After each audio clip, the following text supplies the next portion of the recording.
Hello everyone, my name is Tom Fox, and let's dispense with the pleasantries and get straight into it. Rome 2 Total War, announced by the Creative Assembly a few days ago, and I was lucky enough to see an exclusive look at the pre-alpha build of the game at Rezzed, which is a gaming convention in Brighton on Friday. The press conference in question had James Russell, one of the leads of Creative Assembly, briefly describe the developer's history and ideas for the future.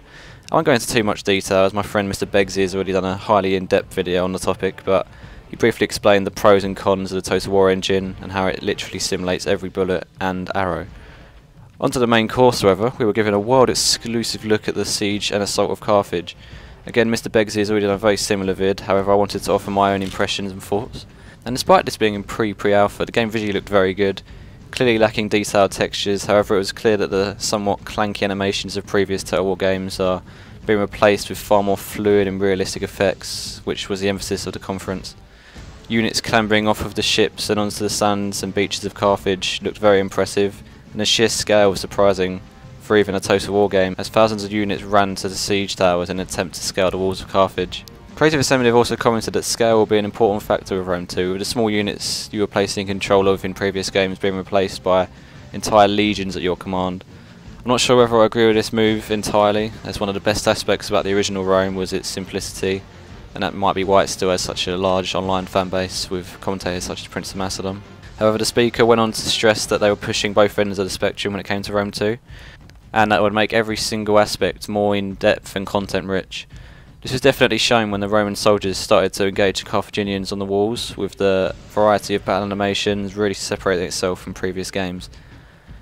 So to wrap up, the three pillars that I'm excited for are scale, realism and depth. Scale with the sheer size of maps and the amount of units, and additionally the actual campaign map, which CA hinted at many expansions, although practically confirmed that it will be expanded more into Asia and into the East even more. I'm hoping we'll see some other factions appearing, because in my opinion the Roman era is the best possible time period for a Total War game. There's no other time period which has such a variety in cultures all clashing together trying to get power. The second pillar I wanted to stress was realism, linking to the larger scale and focus on really bringing the Roman era to life with improved animations and AI. And finally depth, with CA striving to bring the political aspect to the campaign and all of the implications that will bring. I'm very excited about this, as it will add a level of choice and better represent the conflict for power within Rome that was ever present, long before George Martin ever started growing his first beard. To conclude then, I am extremely excited for this game, and I'm sure the Creative Assembly will keep us updated as the development progresses. Thanks for watching, and I'll see you guys later. If you want any more info, put it in the comments. Goodbye.